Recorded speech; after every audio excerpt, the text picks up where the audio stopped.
Good afternoon, everybody. Hello, hello.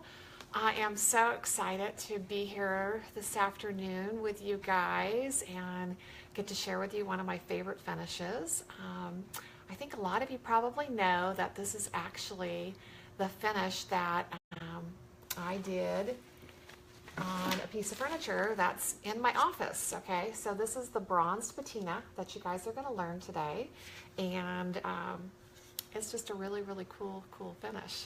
So we're going to have some fun and play around. So I know it is Monday afternoon, and for hopefully a few of you, you guys had a holiday. So you know, I didn't even know, I think, until over the weekend that today was supposed to be a holiday.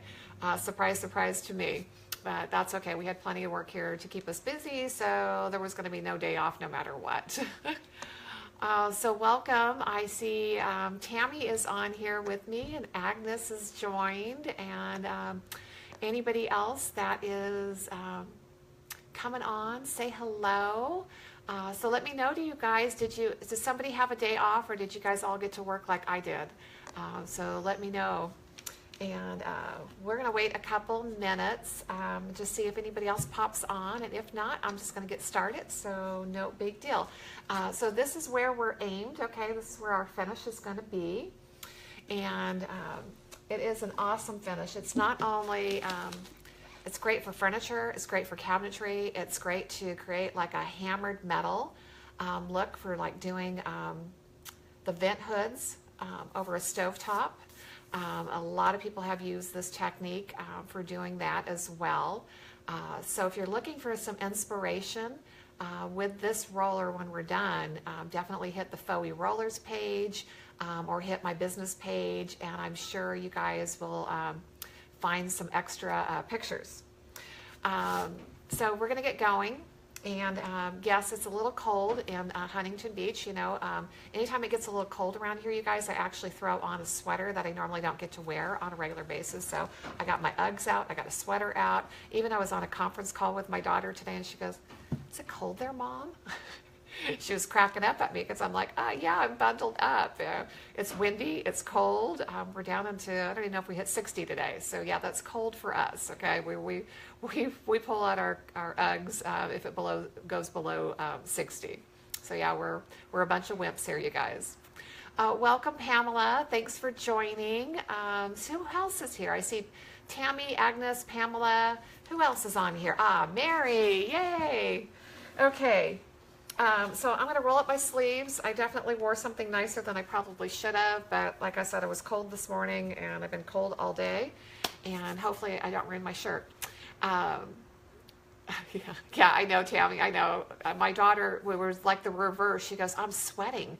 It's like 70-something here in Nashville." And I'm like, yeah, I think we're 58 maybe here in Huntington Beach, which, you know, that is just really, really cold for us. Our surf was really high. It's horribly choppy out there. Not our normal beach weather and everything else. So I'm going to get started, you guys, and just get going so we can rock and roll through this finish and you guys can learn something awesome. I tried to turn the camera around, you guys, so that you could read everything right, because I know how to do it, okay? But then everything is reversed to me. And when it's reversed to me, it is really hard to... for me to do things, okay, because everything is just like I like grabbing the wrong side of my head. Okay, so I've just left it this way.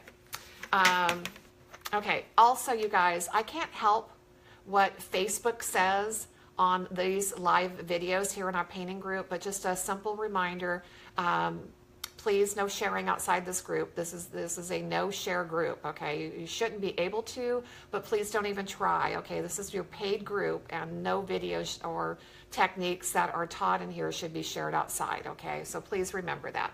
Okay, so we're gonna be working with my Artsyville embellishments, texture medium. And this here, you guys, is such a great product for doing any kind of furniture or cabinetry with the rollers. There's been a lot of talk about what products you guys can use, and pretty much any medium that is some kind of a plaster or texture and you can trowel or brush onto the surface, you can use, okay? But depending on the project that you guys are doing, please be aware that if it is, if it's a tabletop, okay, that's going to be used a lot and you've got a lot of, stuff going on, make sure that you're using a product that has integrity, okay? So the texture medium has great adhesion, it's easy to trowel on, it's easy to work with, as well as it's extremely durable, okay? Hi Cheryl, how are you? So it's one I recommend, okay, for anything that's going to have a heavier used surface, okay. Cabinets, you're opening and closing those. Pieces of furniture, they're getting handled a lot. You want to go to a product that is definitely a product that has some binders in it, has what I call integrity, okay. It actually has something in there that's going to hold strong to the surface and hold strong without chipping or anything else having a failure, okay? Because you don't want a failure, especially if you're doing some kind of a tabletop. So if you were just playing around and just wanting to kind of goof off and practice, a drywall mud would be okay, but I would never ever recommend that you guys for a tabletop, okay?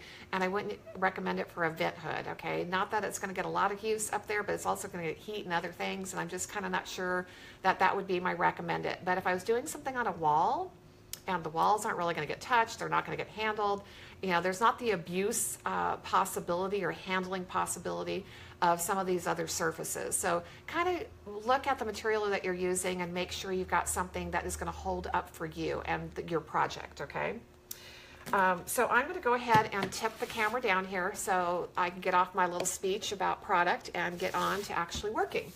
So I'm just working on some molding samples here, and I am going to just pull some of the texture medium out and put it on my surface. Now, because I have this little area here that I don't want any of the product to get on, I could actually put a piece of tape here and make sure I get a clean line, or I can just use my finger and wipe it up when I'm done. And when we have like a white on white, sometimes I know it's a little harder to see, but I'm hoping that you guys can see that well, at least on the camera angle. Let me go down a little bit further there. So there are other tools that you guys can use to spread this, okay? This is the little mini trowel that I sell, that I loved using for smaller projects like this. This is our next size up, okay? So that you can see, let's see if you can see the size difference, okay? The mini trowel, the only place I'd ever use that on a wall would kind of be like between door jambs or that type of area, or small little areas that sometimes you get stuck with on a wall project. This is even like almost too small for my walls. I normally go up one size further than this, but these two are great for your furniture projects. So the trowels are kind of like my favorite, but I also want to introduce you to what I refer to as spatulas, or Japanese Japan scrapers.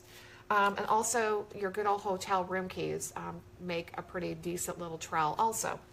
And basically you're just wanting to spread the material, okay? And you want to spread it on your surface and spread it thin. And like you can see, I've actually have way more material than we need. I always kind of recommend that when you're working with your rollers, that somewhere between a 1/16 of an inch to an 1/8 of an inch is about the thickness that you need. So you don't need a ton of material, because all you're going to end up doing is peaking the material really high when you roll through it with the roller, and then that's just going to cause you more sanding in the end. So I kind of stay away from getting it really much thicker than that.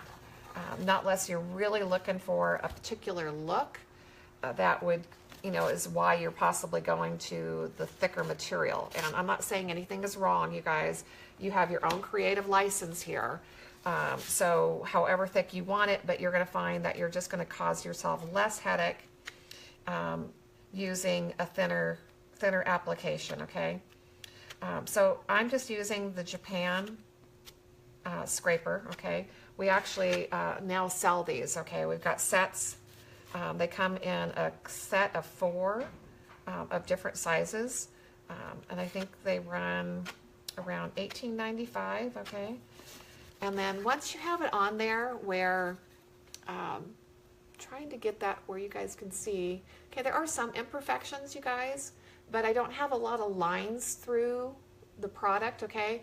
And that's one thing that I tend to, you kind of get sometimes with the scrapers, is you end up with the edge of it creating a line. And I think you might be able to see that there is one on there, but it's just not, it's not real distinctive, okay? It's not high. But this is what you want, okay? And I just used the scraper to clean up the edges. I'm going to use my finger down this edge and clean up that. And that's just going to be less sanding in the end, okay? And I always like, you know, the less sanding option, you guys. That's definitely my key always. Okay, here we go, paper towels. I knew I put them somewhere. Okay, so once you have the product on there, and like I said, you just got to find whatever the tool is that is easiest for you to deal with. That's the one I want you guys to use, okay? Oh, thank you, Mary. I appreciate that. And truly, that's it. That's why I keep trying to introduce you guys to other possible tools. You know, if you travel, you have a hotel room key around. I never give those back. I just hold on to them and keep my own little personal collection. And they work wonderful. They even work wonderful, again, if you're doing a project on a wall and you've got those tight areas between the door jambs. We'll take those room keys and cut them. So we'll just take a pair of scissors and cut them whatever width we need. So we've cut them to where they're only like 1/4 inch to, you know, 3/4 of an inch wide, whatever we need it, just so we can scrape down that little area. So truly, even though it seems so simple, it is a great little tool to use. Okay, so once we have the product on there, you can tell that I'm not rushing. I'm not like in a panic. I'm going to bring you guys back up for a second if you don't mind, so you can see me.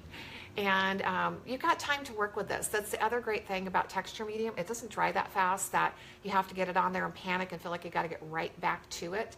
Some of the different plaster and textures out there are going to dry way faster. So you want to make sure that you've got something that has some open time to work with. With this product, I can trowel it from floor to ceiling with about an 8 or 9 foot height, and giving myself approximately probably 2 to 3 feet wide, okay, and be able to trowel that whole area and come back and roll through it without it starting to set up on me. So you do have some time. We're working with the ostrich roller to create this texture, and it just happens to create the best kind of hammered metal look. And there are a couple different ways to actually create the look. So I'm going to show you a couple of ways that I'm going to roll through. Always with your rollers, make sure they're spinning really well before you get going with them. And then once you guys wash them, make sure you remove them. Okay, take them off their handles and let them dry. Okay, don't keep them on because water always gets caught inside the red roller. Okay, I'm going to bring you guys back down again. Okay, so we can go as simple as just rolling through it. Oops, get on there.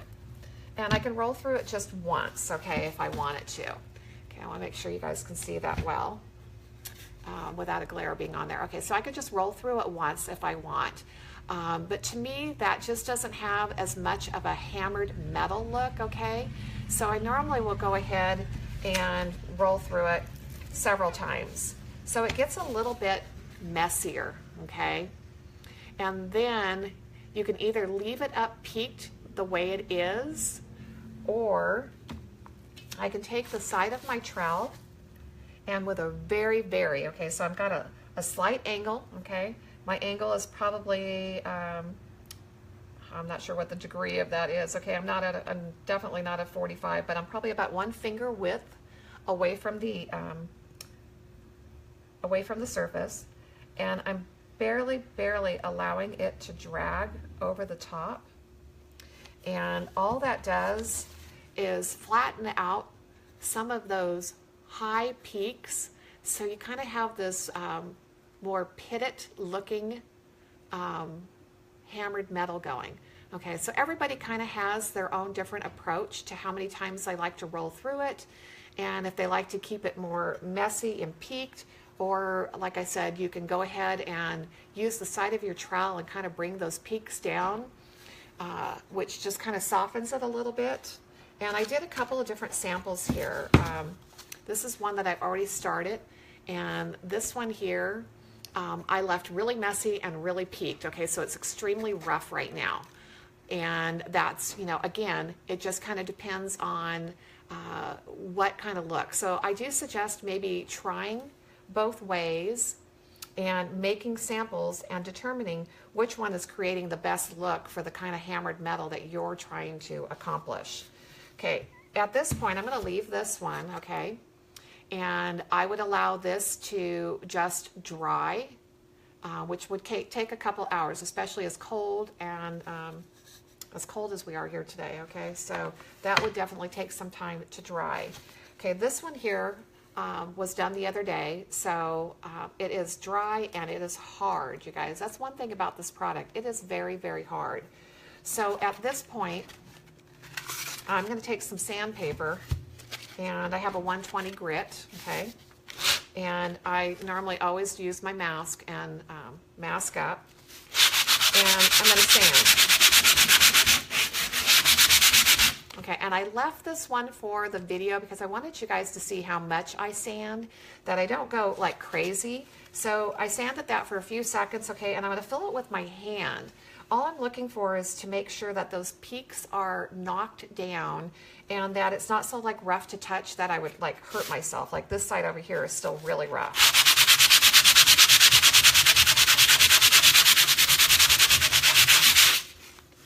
And that's about it, okay? So I critique it with my touch of my hand, not always by a visual, because I want to make sure that I haven't lost my texture.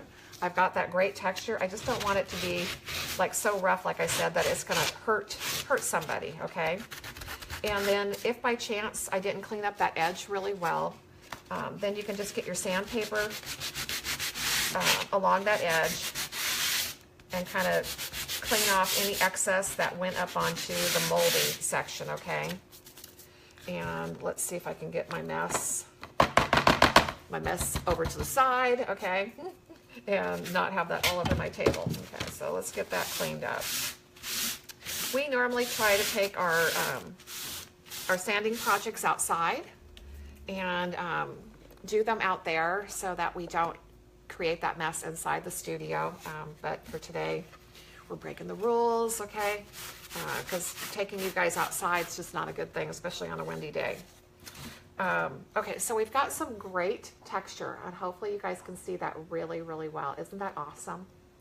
And this is multiple rolled through and just left messy, okay? I didn't knock it down. And the collection of samples I have, I kind of did both techniques so you could see them both in the end. At this point, I always say just go throw your roller as you're in between, you know, working on things. I would just go throw this in a bucket of water so it's just soaking and not getting stiff, but it does clean up still with just running water. I never normally get soap out, and a little scrubber brush, and this will clean up really well later, okay? So I'm actually just going to put it there to the side and deal with it later. The same with my trowel. Even if I left some on the side of my trowel, that'll also clean up easily with just some running water. So if there are any questions, you guys, about the tools or anything that I've done so far, please feel free that you can ask, okay? That's part of these being live trainings, is that you guys can ask questions as we're going. So we're going to move on forward, okay? At this point, once we're dry, it's just a matter of picking a color and painting it, okay? And there are a lot of Modern Masters colors to choose from. I think I've actually had done my hutch, I think, was an antique copper, okay? The Modern Masters metallic paint, antique copper. And that's definitely an option, but the sample that I'm working on today, we did an antique bronze. So when I'm posting all the written instructions, it will be an antique bronze, okay?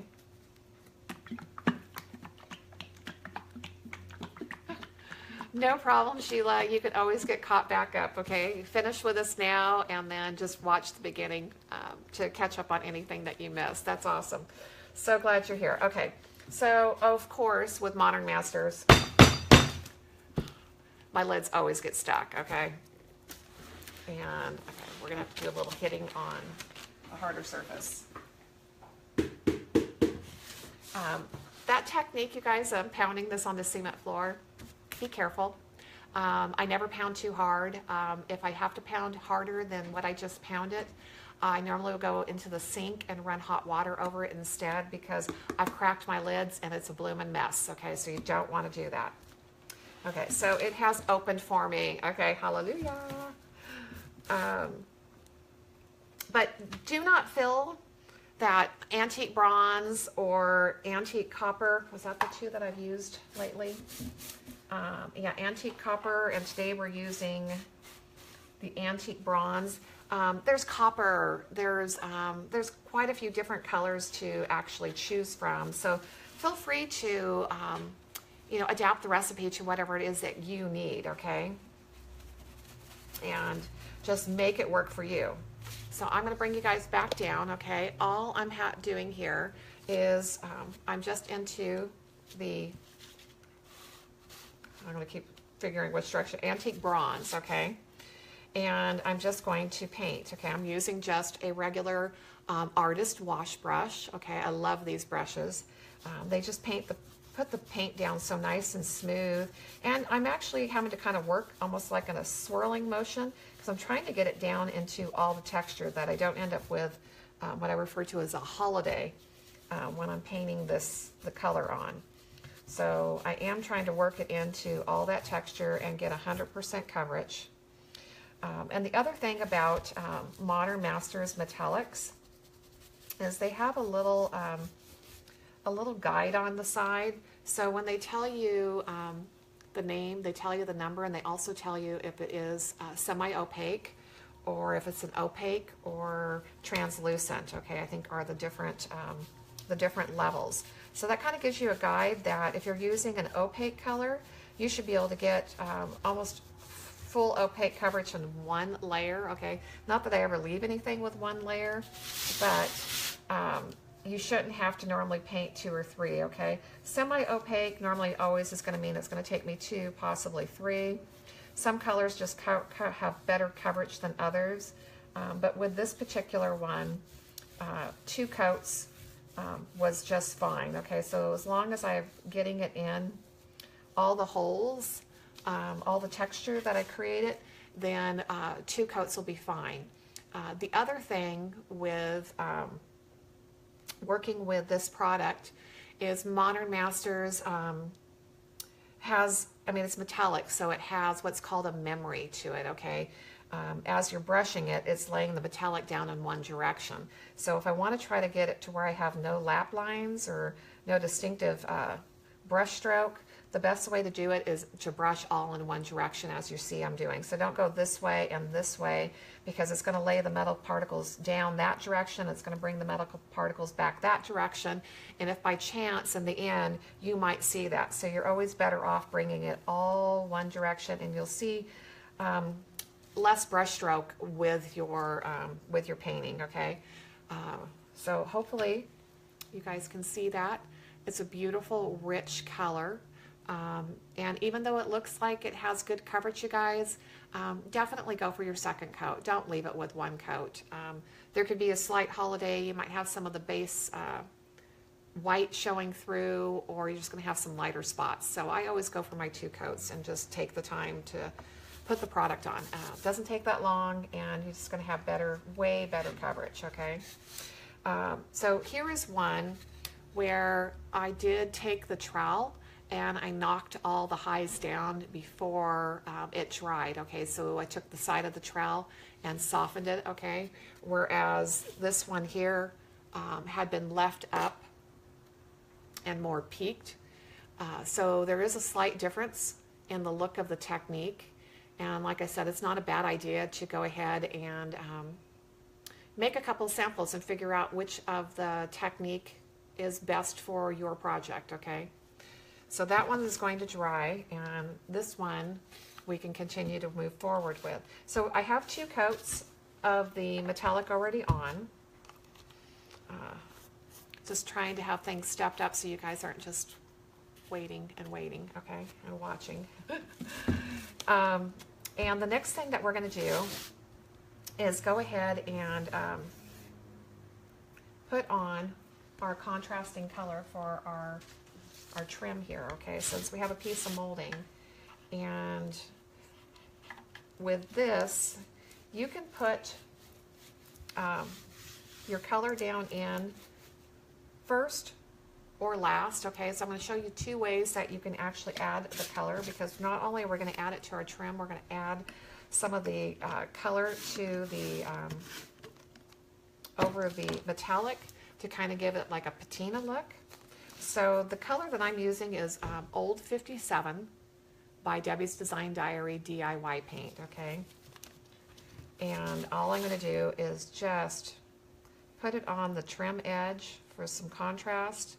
So if you were doing a piece of furniture, this could be the frame, depending on how the furniture is designed.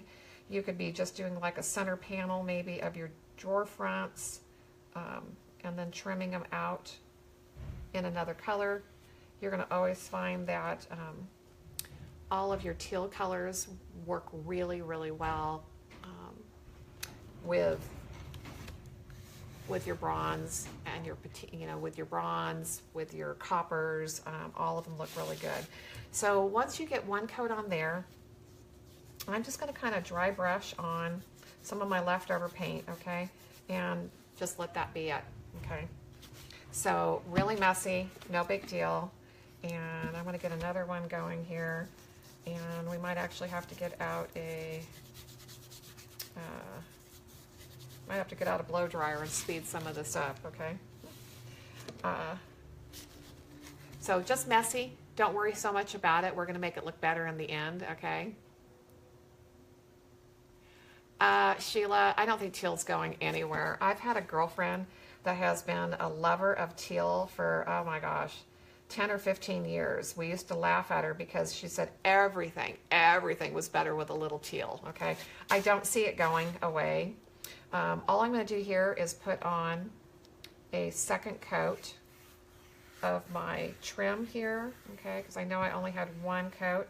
And the nice thing about it, because I'm doing a distressed look with the color, even if I run it up onto the bronze, I don't have to worry about it. I can do some wet blending and remove that. So yeah, you don't have to worry about, you just don't have to worry about this color going away. I kind of think it's here to stay for a while. It's kind of like the leopard, you guys, cheetah leopard print. I mean, I was kind of thinking at some point in time that has got to eventually possibly go away, but it just seems like every time I turn around, I'm still seeing it in furniture, I'm still seeing it in clothing. I just ordered a pair of shoes, okay? So it's not going anywhere. And I mean, think how long the leopard print has been around in our fabrics and our painting. So I think there's just a few things that kind of tend to stay no matter what. And those are a couple of them. I think we can rely on a little leopard and a little teal to stay with us for a while. Okay, I am going to just let these sit here for a second. And I need to grab some cheesecloth, and I'm going to grab my blow dryer, okay? And, okay, let's make sure that we're all plugged in here too. Okay, forgive me. I always try to be so prepared for you guys, and it always seems I miss something, okay? I think I can unplug my phone for just a second and steal that cord so that we can blow dry real quick. And then I'm going to check some questions, you guys, and make sure everybody's doing good and I'm answering everything. So I'm going to put those up there so I can grab that from the other side. Let's see. Oh, Sheila, that'll be awesome. I mean, I love the hutch I did, okay?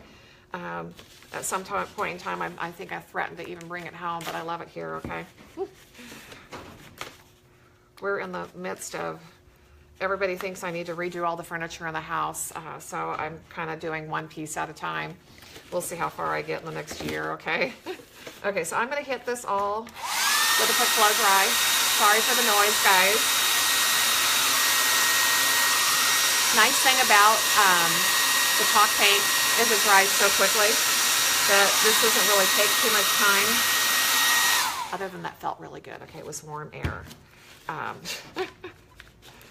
And I do apologize if you hear a noise that just sounds like, I don't know, it's our gate back here, our roll-up door. With the wind, it's just keeps whipping it back and forth, so it just causes a lot of noise. So sorry, guys. Hopefully that's not too annoying. Okay, so they look kind of hideous. Okay, I always say it's okay to look bad at this point. And like I said, we can do this first or last. Okay, so it can be done at this point and kind of buried, or it can be done after we foil. So that's why I left some of them undone, and I'm going to do the foiled one after, okay? So I'm kind of show you a little bit of different ways to possibly hit this. I'm going to bring you guys back down, okay? And let's put one of these over there to dry. Okay, this one here. So I want to distress this, and how much of the paint I leave over the bronze is just a real personal preference. It doesn't really, I mean, it's kind of like, it's just whatever floats my boat, how much color I want to see. Oh, Deb, you got wind too. Okay, yeah, I hate the wind. So I'm a cheater, okay, when it comes to, I don't know if this is a cheater, okay, but this is just the way I do it, okay. It seems to be the quickest way to get my distress to go on is just to go ahead and squirt the surface with water instead of just squirting my cheesecloth with a little bit of water. I feel like I can go after it and get a little bit more aggressive. And I'm just taking, this is the cheesecloth that we sell, okay, it comes on bolts, okay, so it comes on a bolt, has, I believe, 100 pieces of cheesecloth on there, and they're pre-cut, so they come off in this size. And then I normally will put a couple of pieces together, just depending on what I'm doing.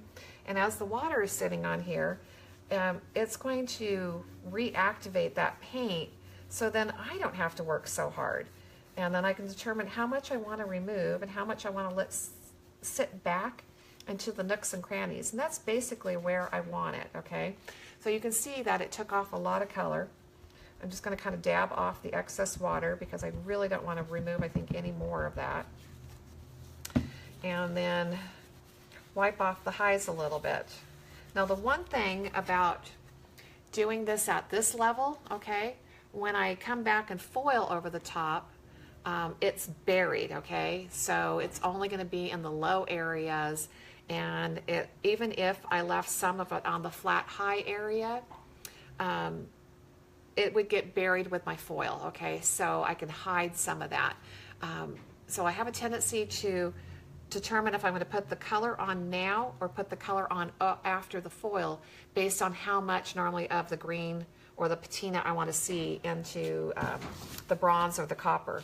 Okay, I'm going to leave another one. I'm going to do one more, okay? Just don't have to put so much water on this one.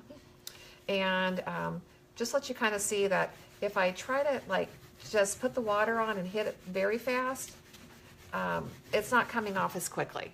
So that water trick I have is just squirting it and let it soak into there a little bit will definitely just allow the color to come off faster for you. Okay, so you work less, okay? This one here, I'm leaving a little bit more color behind. So like I said, it's personal preference. It doesn't have to be a lot or a little. It just kind of depends on what your mind's eye has seen or is trying to see, okay? Everybody has, what I was saying, the artistic license to make this their finish, okay? So this one has very little of the old 57 left behind, where this one was a little bit more, okay? So you kind of determine which direction is best for you. Okay, at that point, these are just a little cool, so I might hit them with the blow dryer again. Oh, you know what? I forgot to do something, you guys. I forgot to hit do not disturb before I went live. So if by chance we bleep for a second, that just means that my phone might have rang, and I'll make sure I do not accept the call, okay?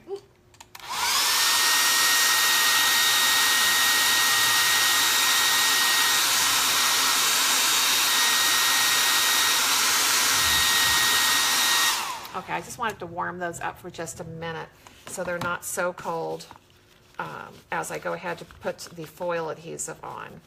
And the foil adhesive, I'm not sure if everybody is familiar with that product. You guys should be from last month's training because everybody got their little sample pack. And that's what we're using today, okay? So we're gonna get to play with that once again. The foils are so incredibly fun to play with. You can roll on the foil adhesive, you can brush on the foil adhesive. Those are basically, and it kind of doesn't matter which brush I use. Each brush is gonna kind of leave a different texture behind, okay? So that's one thing I want you to be aware of, okay? So hopefully you guys can see this well. This is the foil adhesive. This is by the gallon, okay? We sell it in smaller quantities, so don't get scared. And this is the best product that is out there on the market for doing any kind of foil transfer. It has the highest tack of anything, so it's definitely going to give you a better transfer than most everything else, okay? So a little bit about this, and I know that with every training, okay, I kind of go into depth a little bit more in each product, but I want you guys to always know there's so many options and what you're getting into. The one thing, oh, Nicole, it's so easy to get addicted to the foils. The one thing I want you guys to be aware of, it doesn't self-level. So however I put it on, whatever texture I create with the brush or the roller that I'm applying it with, that is going to telegraph through, okay? And we got so much texture here that I wouldn't be really concerned about it. But all I'm going to do is use a foam brush. I'm just kind of using my lid as a place to kind of just offload a little bit of product, okay? And I can just brush it on the highs so that it's not getting down into the low at all. Okay, I'm trying to keep it really up on the high area. So it's only going to transfer there. Or you can get even a little bit more aggressive. Okay, I'm going to get a little bit more product here. And maybe I want to have a lot of foil transfer. So I'm just going to kind of brush the whole surface, okay? But the thing about the foil adhesive, there's a couple of things. First of all, just always remember it doesn't self-level. So to get the smoothest application, foam brush or foam roller. But sometimes when you're using a foam applicator, okay, to apply, you don't get as much product, okay? So it's putting less on than if I had gotten a regular brush out or if I gotten a roller out. So this is going to create a thinner layer. Just be aware of that we might not have as much transfer or as great of a transfer, but with this technique, we don't want 100%. We want to have our metallic paint show, we want our green patina showing, and we also want our foil. So we want a lot of things going on here, so not having great coverage or as full coverage or as heavy coverage is not bad for this application, okay? But if you were doing a full wall or doing a project where you were trying to get 100% coverage, if you use a foam brush or a foam roller, just make sure that you are getting on good coverage, okay? That it's not on so thin that you're not going to have a great transfer. And I hope that makes sense to all of you. The one tool that I use the most that gives me the best coverage for doing the transfer is I like using the rooster, which is just a 1/4 inch. And sometimes I have a hard time finding, you guys, because It's a 1/4-inch low nap roller, and that is my favorite, okay? It definitely creates some texture because it's a nap roller, but it has more of a consistent texture that it creates, and that texture, it doesn't matter if it telegraphs through the foil. Like I said, it has a consistent texture that's kind of all throughout the entire surface, so it's okay. So always be aware. So if you had a bristle brush, so if I had grabbed like one of my art wash brushes and had brushed that on, it would leave brush strokes, okay? Those brush strokes would show in the foil. And like I said, with this much busyness going on underneath, we might never see that, but then again, we could. So be aware. Just, I always say, you know, just want you guys to be very aware of when you apply things, what's going to happen. I don't want somebody to call me back and go, okay, I brushed this on with a chip brush, okay, and all I can see is the brush strokes after I transferred my foil. And that'll be very, very, very true if you ever use a chip brush with my foil adhesive. Not a good thing. Okay, so these have to dry. The foil adhesive takes at least 15 minutes normally to tack up. I could speed dry this if I need to, and we might. Okay, we'll have to see where we get to and if I need to speed dry it or just kind of let it dry on its own. But normally 15, 20 minutes is minimum, okay, absolute minimum, you guys, that it takes for that product to get to a firm tack. This was applied at least a couple hours ago, okay? So if you can hear that, that is a firm tack, okay? It's ready to be transferred.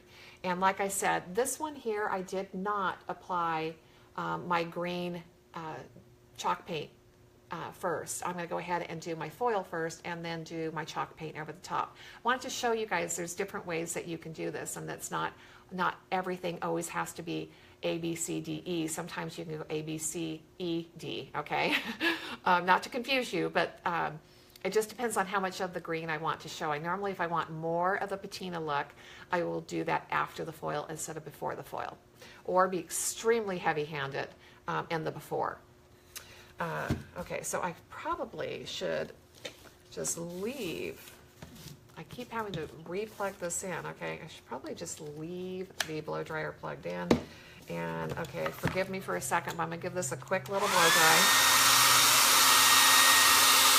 Just to speed it up a little bit, because I do want to foil one of these before the end of the tutorial, because I want to show you guys both ways, okay?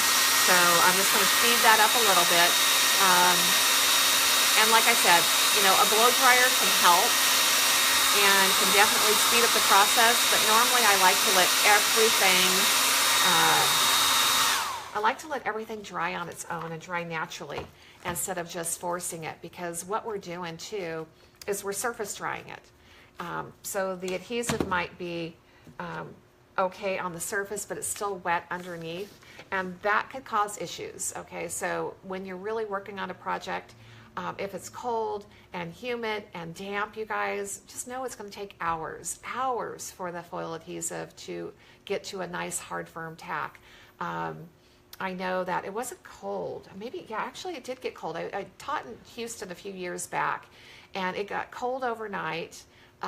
We were in a horrible conditions, okay, I don't want to share that whole story, but we were not in good conditions. It was cold and damp and humid, and our foil adhesive did not dry overnight, so we had to get a whole drying heating area set up the next morning to make sure everything was getting to a firm tack. So just be aware of your environment and your surroundings, and kind of play by ear of what the environment is that day for you. Okay, so this one here is all tacked up and ready to go. And I'm going to drop the camera back down so that you guys can see what I'm working on. So I hope everybody's doing well and staying with me here. Okay, so I've got a couple different colors that I can choose, okay? This is my copper, and this one's the bronze. And I'm going to do the bronze for the contrast that I'm looking for. And that's going to be a strong enough, okay? So there are enough different foil colors to work with to give you guys options no matter what metallic paint you pick. There are enough different ranges in the coppers and the bronzes to give you guys some great choices.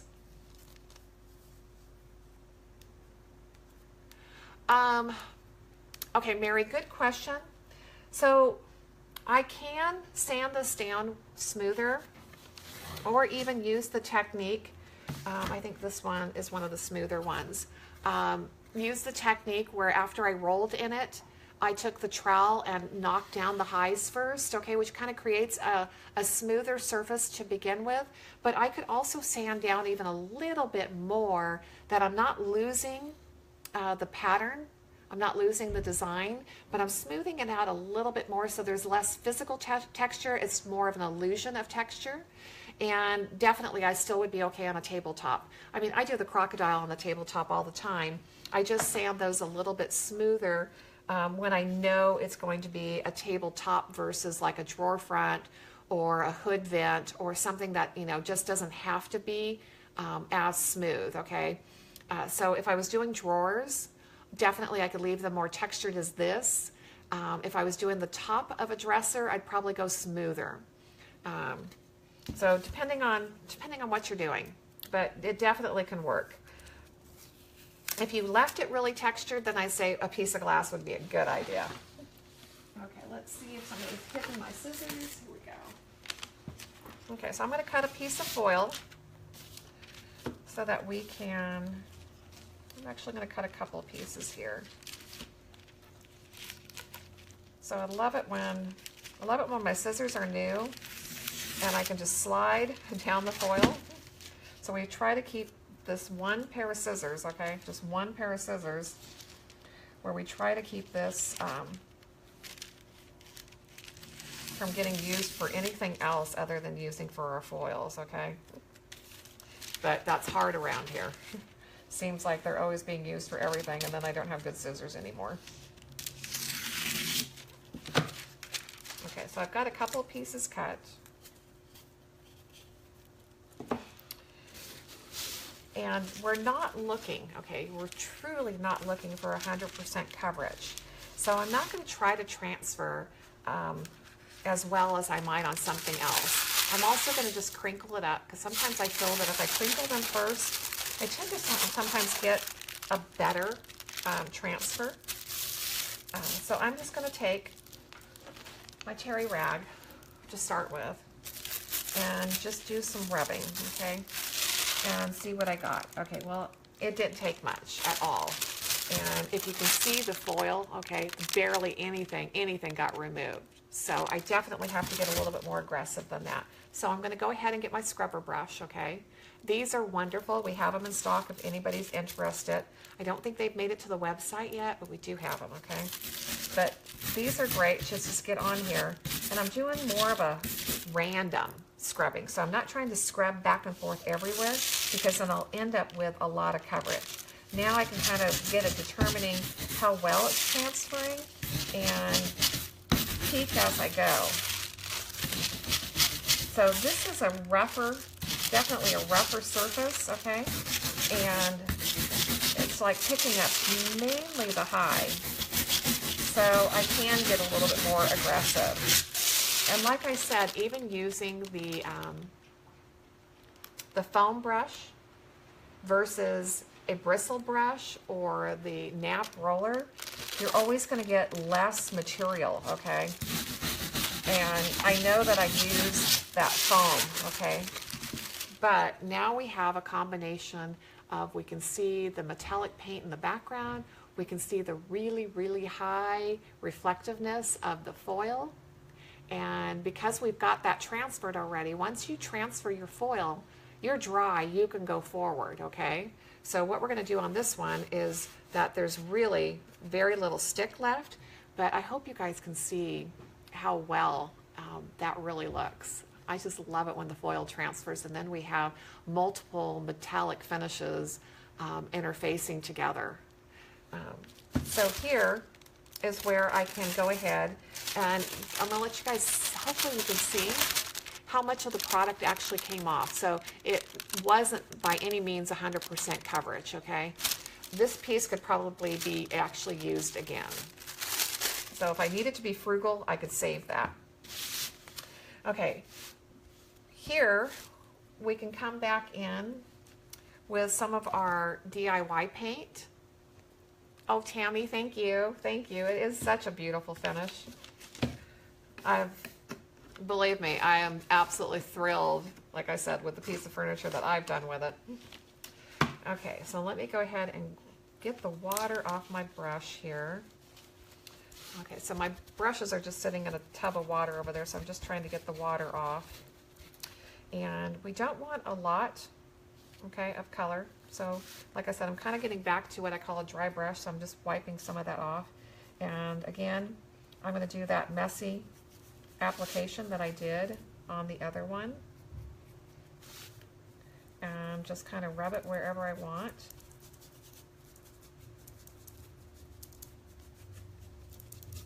And this will actually start to bury some of your foil as well, okay? So you have to watch if you want it on top or on bottom, okay? You definitely could get to where you could start to lose a little bit.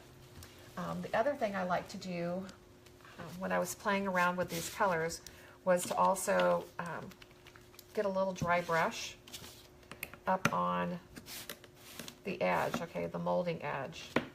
So this is mermaid tail, which, let me pull the lid off of that. So I've got good contrast between these two colors, okay? And I wanted some strong contrast so that you would see that I was dry brushing a different color on there. Sometimes if you get the colors too close, you can't always see that. Okay, and I'm just going to do what I call a dirty brush. I'm going to wipe some of it off here on my paper towel because I dipped out of there. And I'm just going to lightly drag my brush over the top just to get this color to kind of pick up. And if it picks up too much anywhere, I can always go back and wet distress, but it's just going to kind of highlight all the imperfections on that edge. Okay, so yes, I'm highlighting imperfections. So that way we'll have a two-tone application going on like the framework or wherever else you're painting the dresser, okay? Normally when I'm doing the hammered metal look, I'm going to do the hammered metal look on the drawer fronts.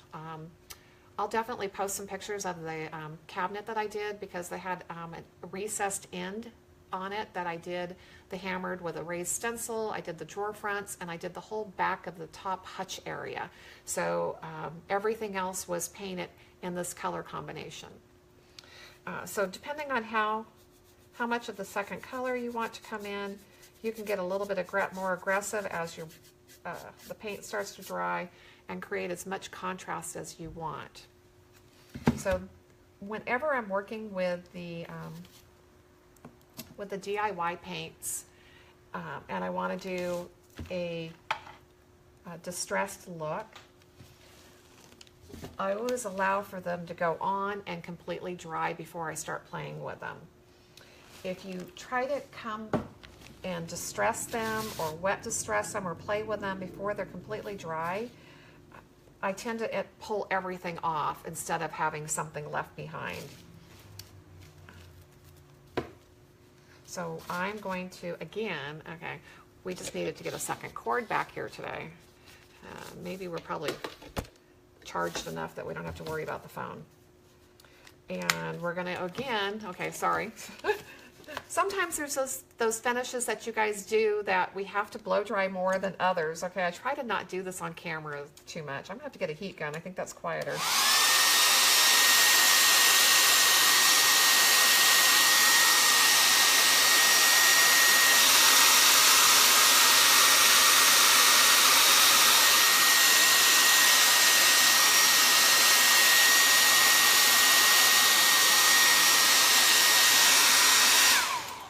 One of the nice things also with working with your chalk paints is they always dry lighter. So even though I picked colors that had such a great strong contrast, there's not a lot of contrast that's left behind because it dries so much lighter when it's dry than it is when it's wet. But this will pop back out a little bit more once if you top coat it, glaze it, wax it, the contrast will pop back out a little bit more than just this. Okay, so at this point, I'm going to go back to more of a traditional style. And I'm going to put my water on my cheesecloth first, okay? And come in here and do my wet distressing and remove the excess amount of the old 57, okay? And allow whatever it is I want to set back in there, okay? So this again kind of ties everything together and gives you that patina look into your hammered metal. And again, it's a personal preference of how much you leave. I try to make sure that I can't see any brush stroke, okay? So I'm kind of even doing like a circular motion and making sure that I haven't left a particular brush stroke that you could see that I brushed that on. I'm always trying to hide all my methods of application. So that I think would be fine, okay? So let's get one of these other ones caught up to this level so that you can see kind of the difference in the techniques. Okay, I'm going to go for this one because this sample here is the rougher look that I didn't knock down, and this is one of the smoother looks because I did knock down the peaks before it dried. Okay, this is tacky.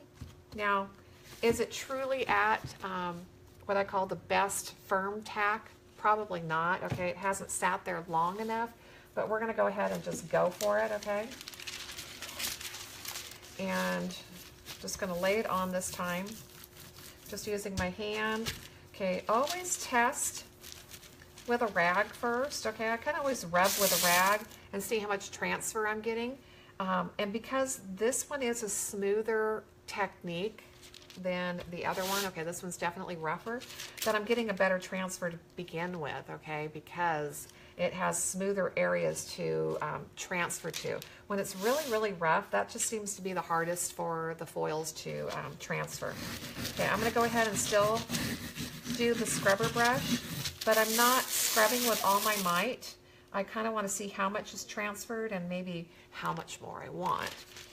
And that's one of the fun things is you can kind of get in here and determine, okay, I want more foil in that corner. I might want some more over here.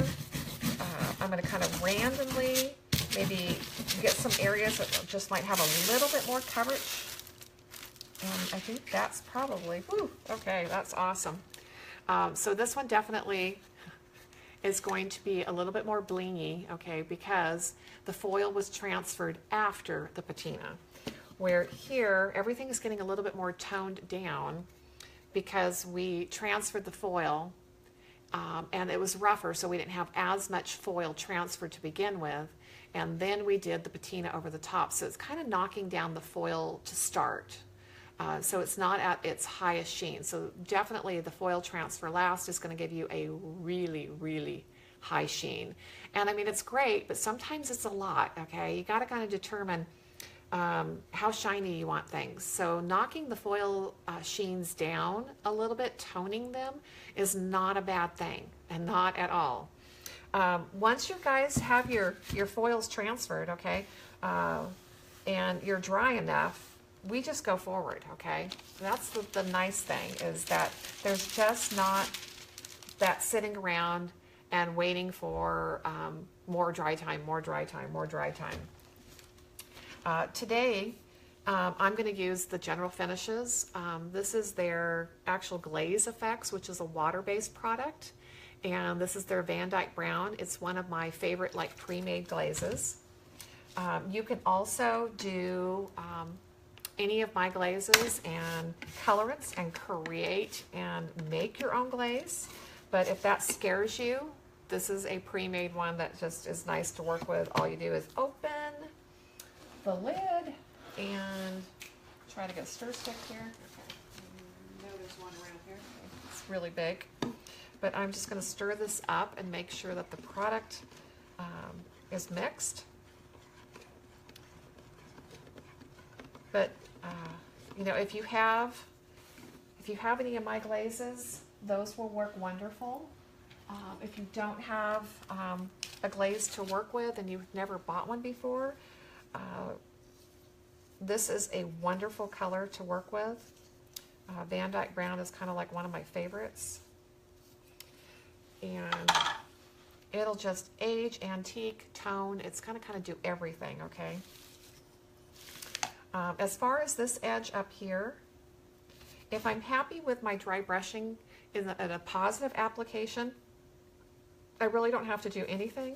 If I ever felt like, okay, I don't like where I can see, maybe that is a particular brush stroke action, okay, that I can identify, I can always come in here and do a little bit of wet distressing and can remove some of that second color if need be, okay? So that's, again, that personal preference of how much color variation you want in the painting. Now, if we were doing a bigger piece, okay, doing this little molding, I'm not going to worry so much about going directly over the chalk paint. But if I was on the hutch that I did, okay, you guys, I sealed this first. So I took, I think it was my final coat, and applied a layer of final coat over the chalk paint first, because if you don't, the glaze is going to grab it fast and go dark. And the one thing about all your umbers going over your teals, it makes them greener. And there's just no way to keep them real teal looking because they all kind of go green. But on a little molding like this, I'm just not going to worry too much about it, okay? So all you have to do is just brush the glaze directly over the surface. It doesn't take much, so you guys don't have to like load up on a tremendous amount of glaze, okay? And that's it, okay? So put it on, and then I love using my cheesecloth for removing it. The other thing you might want to do is, if you're doing a large surface, glove up, you guys, okay? Because this color is going to turn your hands dark, okay? So it will change the appearance of your hands quickly. This is doing two things, okay? It's aging everything. It's going to tone down the foil and kind of give it an antique-y look. So how much I leave behind is kind of a personal preference, but I pretty much just kind of want to tone it and age it, and that will definitely knock down the high sheen of the foil. Tammy, you can't wash the cheesecloth. We've tried, okay? Once your cheesecloth is like saturated and full, it's garbage. This will not make it through the washer, sorry. We've tried, okay? We tried to be economical and see if we could actually do it, but it did not make it through.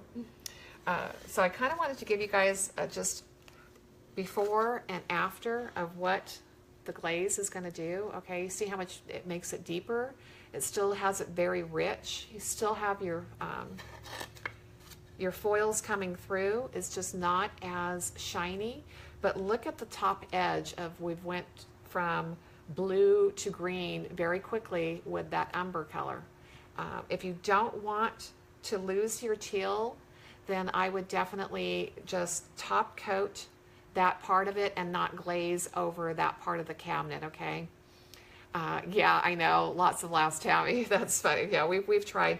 There is what's called an unbleached type of cheesecloth that we've used on bigger projects that can go through the washer, but it's like I think it's almost 10 times the expense. It's really, really expensive, so we kind of stay away from it. But that kind of gives you a little bit of a before and after.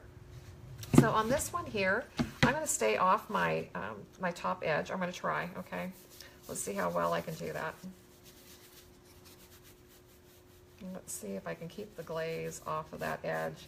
And I just don't want to glaze my teal and save that beautiful blue. So I could just come back and top coat that edge, and if I wanted to darken it a little bit, I could do wax, but again, even the dark waxes over a teal will make them greener. So I just try to always fair warn everybody. And Tammy, I use this until it's just completely saturated to where there's like nothing left. So I use my cheesecloth really, really well and get my money's worth. I get my bang out of it, okay? Okay, so. Okay, and I got a little bit of glaze up there. I'm just kind of rubbing it in. And that is it. So you guys, even though you've got a few layers to deal with, it doesn't go too slow. It's a great process, and You guys can do this on so many different surfaces. I'm really looking forward to seeing what everybody's going to do. I've been so excited watching you guys with the Cameroon finish and all the projects you guys are working on with that. And some of you guys have just embraced a few of these that are just fabulous, and it's just fun to see the creativity of what you guys do. And that's the whole part of this, is just to see what you guys do. So that is it. It is not a difficult finish. Like I said, there's a few layers to it, but they're quick layers, especially when you guys are working with foils. The one thing I love about the foils, I'm going to bring you guys back up if you don't mind, is, I mean, I know you have to put the foil adhesive on there and you have to allow it to dry to a firm tack, but once it's there, you know, you transfer your foil, you go forward. There's no more waiting for anything else to dry, and it just kind of makes for an easier process. Or at least one quick layer, okay? So one nice quick layer for you guys to deal with. Sometime either today or tomorrow, the written instructions will be posted, and I'll have it where the 2 steps, okay, can be options, okay, of either putting on your paint and creating the patina first or creating the patina last, okay? So you guys have that option either way. And you'll know where that option can lie. And I want to say, I think that's it. So I thank you guys for joining me and being part of this group. I truly hope you guys know how blessed I feel to have all of you here and be able to share with you guys my knowledge and my training, and hopefully just give you guys so much more creativity to stretch your boundaries and do some new things. So I absolutely love it.